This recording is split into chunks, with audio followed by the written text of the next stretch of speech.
কারণ রামচন্দ্রের সঙ্গে শত্রুতা হলো আমার সঙ্গে। রাবণ মনে মনে চিন্তা করছে, দেখি তো আমার এই রাজপ্রাসাদে আরো কেউ আছে কি, কারণ রামচন্দ্রের সঙ্গে শত্রু হলো আমার সঙ্গে। কাউকে দেখি আমি যদি যুদ্ধ করতে যাই সে উদ্ধার হবে, সে যে রাক্ষস রাবণ মনে মনে চিন্তা করছে, দেখি তো আমার আমার এই রাক্ষসে আরো কেউ আছে কি, আরো কেউ আছে কি।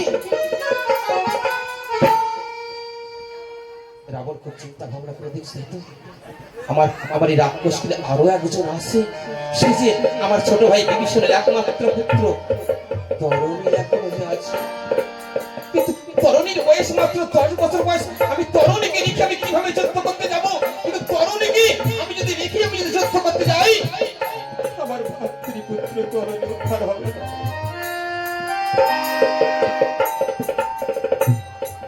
কি করব? সংসারের মধ্যে আমি হলাম বড়, সবাই আমার চিন্তা ভাবনা করতে হবে, সবাইকে উদ্ধারের চিন্তা ভাবনা করতে হবে। রাবণ মনে মনে চিন্তা করছে, তো যেভাবে হোক তরুণীকে যুদ্ধ করতে পাঠাতে হবে, যেটাই বলুক আমার কোনো কথা কান দিলে হবে না। রাবণ তরুণীকে ডাকছে, তরুণী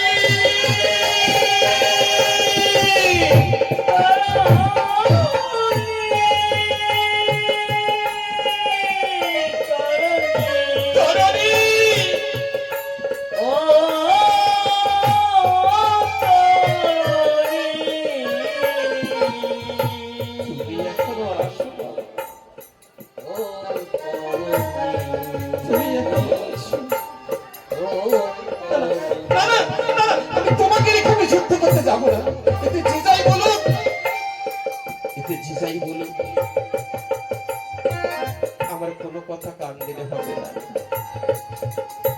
কারণ আমি যেটা করছি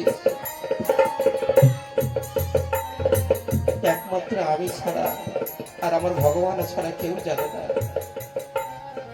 আজকে আমি তরুণীকে যদি যুদ্ধ করতে পাঠাই, অনেকে অনেক কথা বলতে পারে, বলুন বলুন, আমার কোনো কথায় কান দিলে হবে না, কোনো কথায় কান দিলে হবে না। পুত্র তরুণীকে যেভাবে রামের চরণে পৌঁছে দিতে হবে। রাবণ পুত্র তরুণীকে ডাকছে, তরুণী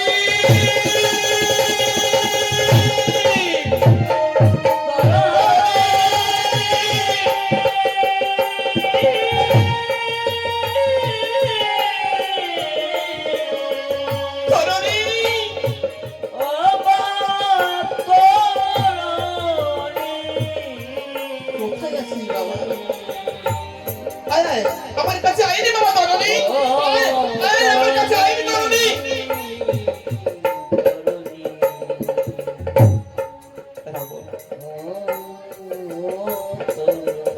বারবার পুত্র তরুণীকে ডাকছে, সতীপনা মন্দোদরী আমার বারবার পুত্র তরুণীকে ডাকছে। স্বামী ডাকছে মনে করি, ধীরে ধীরে স্বামীর পাশে এসে দাঁড়িয়ে মলিন বদনে বলছে, স্বামী তুমি পুত্র তরুণীকে কেন ডাকছো? মন্দোদরী, আমি তরুণীকে কেন ডাকছি না, তরুণীকে কেন ডাকছি না? আমি আগামীকাল পুত্র তরুণীকে যে যুদ্ধ করতে পারবো। কি বলবে স্বামী, কি বলবে? কত রতি মহারতি রাম সমানে দিয়েছে প্রাণ বিসর্জন।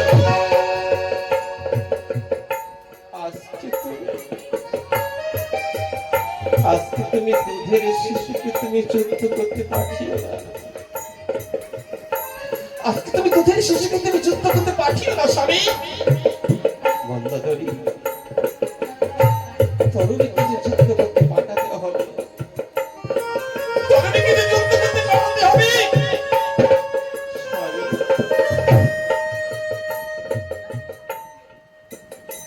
কত রতি মহারতি রাম সমরে দিয়েছে প্রাণ বিসর্জন। আজকে তুমি দুধের শিশুকে তুমি যুদ্ধ করতে পাঠাবে? কি বলছো তুমি?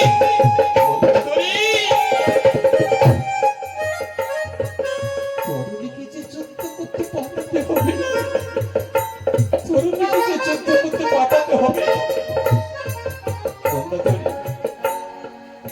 কাজে বাধা দিও না স্বামী। জানো লঙ্কায় তো সব শেষ হয়ে গেল, বলো বংশে বাতি দেওয়ার মতো, বংশের প্রদীপ জ্বালানোর মতো একটা তো পুত্র সন্তানের প্রয়োজন হয়, বলো বলো সব তো শেষ, বলো সব তো শেষ হয়ে গেল। বংশে বাতি দেওয়ার মতো, বংশে প্রদীপ জ্বালানোর মতো আছে একমাত্র তোমার ছোট ভাই বিভীষণের একমাত্র পুত্র ধরণী আছে। বংশের একটা প্রদীপ থাক। মন্দোদরী তুমি আমার কাছে বাধা দিচ্ছ না? তুমি জানো তো, তুমি জানো আমাকে তুমি খুব ভালোভাবে চেনো, জানো আমি কোনো কথা শুনি না, আমি যেটা বলে থাকি সেটা করেই থাকি। তরুণীকে যে যুদ্ধ করতে পাঠাতে হবে এটা আমার শেষ কথা। সত্যি বলো মন্দোদরী বলো স্বামী, এত করে বললাম তুমি আমার কথা শুনলে না, আমার কথা নিলে না। তবে আমি সংক্ষিপ্ত বলি শোনো, রাম জেগে সীতা জেগে আমি দুটো প্রমাণ দেব। ও তুমি তুমি জানো না, জানো না, জানো না, এই রাম যে মা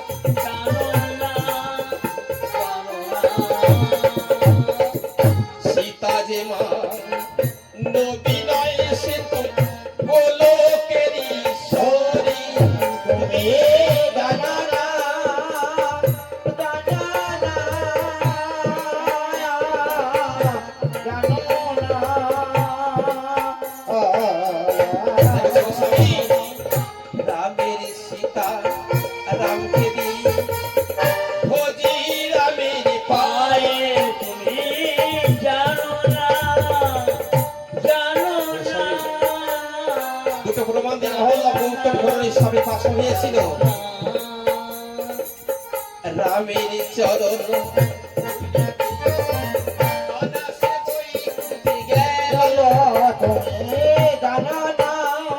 ধনুক ভাঙতে গিয়েছিলেন মিথিলায়, মনে আছে? ধনুক ভাঙাতে ধরে এখানে ধনুক চাগাতে পারেনি।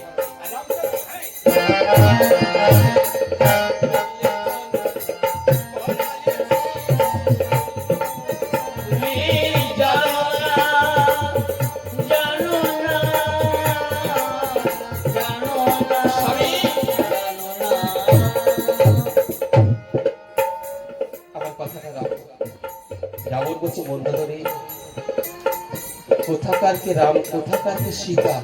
তুমি রামকে চিনতে পারলে, তুমি সীতাকে চিনতে পারলে, আর আমি যে তোমার স্বামী, তুমি তোমার স্বামীকে চিনতে পারলে না মন্দোদরী?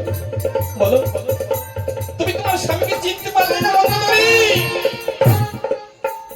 তুমি এতদিন আমার সঙ্গে ঘর সংসার করলে, তুমি তোমার স্বামীকে চিনতে পারলে না? ও মন্দোদরী তুমি আমায় দুটো প্রমাণ দিয়েছো, আমি তোমায় দুটো প্রমাণ দেব। ভগীরথ ভগীরথ গঙ্গাকে আনয়ন করেছিল তার সাগর বংশ উদ্ধারের জন্য, আর আমি রামের সীতা মেরেছি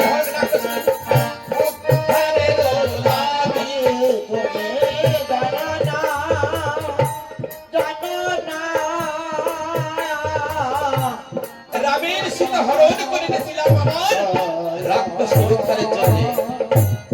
মন্দোদরী বলছো স্বামী এই কথা তো আগে থেকে আমি আমার সঙ্গে বলিনি, বলবো কি?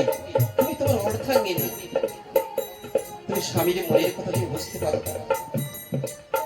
জানো মন্দোদরী সবাই আমার বলে লম্পট চরিত্রহীনা নারী লোভী। জানো মন্দোদরী সবাই আমার বলে যে রাবণ লম্পট চরিত্রহীনা নারী লোভী। তুমি বলো তো মন্দোদরী আমি কি লম্পট, আমি কি চরিত্রহীনা, আমি কি নারী লোভী? বলো বলো মন্দোদরী। আজ তুমি যদি ভাবো যে আমার সঙ্গে লম্পট চরিত্রহীনা নারী লোভী, বলো এটা আমি খুব কষ্ট করো। শোনো মন্দোদরী আমার মতো মতো ভাগ্যবান ইহ জগতে একটাও দেখাতে পারবে? আমার মতো ভাগ্যবান ইহ জগতে একটাও দেখাতে পারবে না। কত মুনি ঋষি যাগ যজ্ঞ ক্রিয়া কর্ম করে ভগবান দর্শন পায় না, আর সেই ভগবান কিনা আমার এই স্বর্ণ লঙ্কায় এসে মনে মনে আমার নাম স্মরণ করছে। বলো, ভগবান রামচন্দ্র মনে মনে স্মরণ করছে, রাবণ তোমার হবে অবশ্যই মরণ। বলো তো মন্দাদরি, বলো তো মন্দাদরি, আমার মতো ভাগ্যবান ইহ জগতে একটাও দেখাও তো দেখি। পারবে না, পারবে না।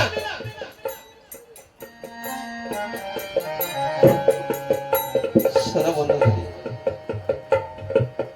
আজকে আমি পুত্র তরুণীকে রেখে আমি যদি যুদ্ধ করতে যাই, আমার ভাতৃপুত্র তরুণী উদ্ধার হবে। জানো বন্ধুগণ, এতে আমার অন্তর দুঃখ, অন্তরে কাঁদছে, কোনো উপায় নেই। তরুণীকে যেভাবে হোক রামের চরণে পৌঁছে দিতে হবে, এটা আমার শেষ কথা। শোনো মন্দাদরি, তুমি যখন তোমার স্বামীকে চিনতে পারলে না, আজকে আমার মনের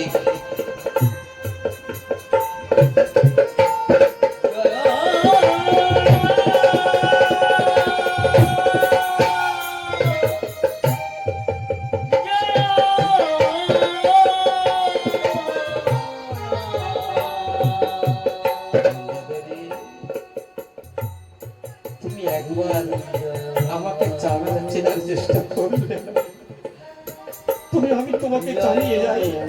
জানো মন্দাদরি, আমার সঙ্গে প্রভু রামচন্দ্রের সঙ্গে শত্রুতা ছিল। বলতো, আমি তো প্রথম যুদ্ধ করতে যেতে পারতাম। বলতো মন্দাদরি, আমি কি গিয়েছিলাম? যাইনি, আমি কি গিয়েছিলাম? না, আমার এক একটা সন্তানকে আমি যুদ্ধ করতে পাঠিয়েছি রামের কাছে, রামের চরণে। জানো বন্ধুগণ, আমি আমার এক একটা সন্তানকে যুদ্ধ করতে পাঠিয়ে দিয়ে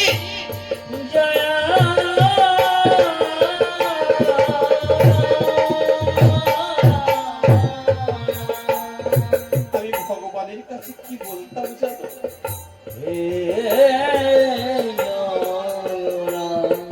আমি ভগবানের কাছে কি বলতাম, ভগবান আমার সন্তানকে পাঠিয়ে দিলাম তোমার চরণে, আমার সন্তানকে পাঠিয়ে দিলাম তোমার চরণে। তুমি যেন আমার সন্তানকে যেন ফিরিয়ে দিও না ভগবান। বন্ধুদের, আমার এক একটা সন্তানকে যুদ্ধ করতে পাঠিয়ে দিয়েছি, পাঠিয়ে দিয়ে আমি ভগবানের কাছে কেঁদে বলেছিলাম, ভগবান আমার সন্তানকে পাঠিয়ে দিলাম তোমার চরণে, তুমি যেন আমার সন্তানকে যেন ফিরিয়ে দিও না।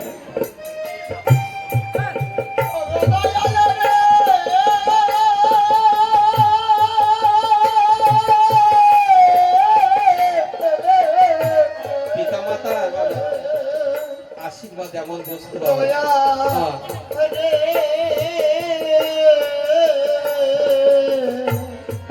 পিতামাতা সন্তানকে যদি বাবা অভিশাপ দেয়,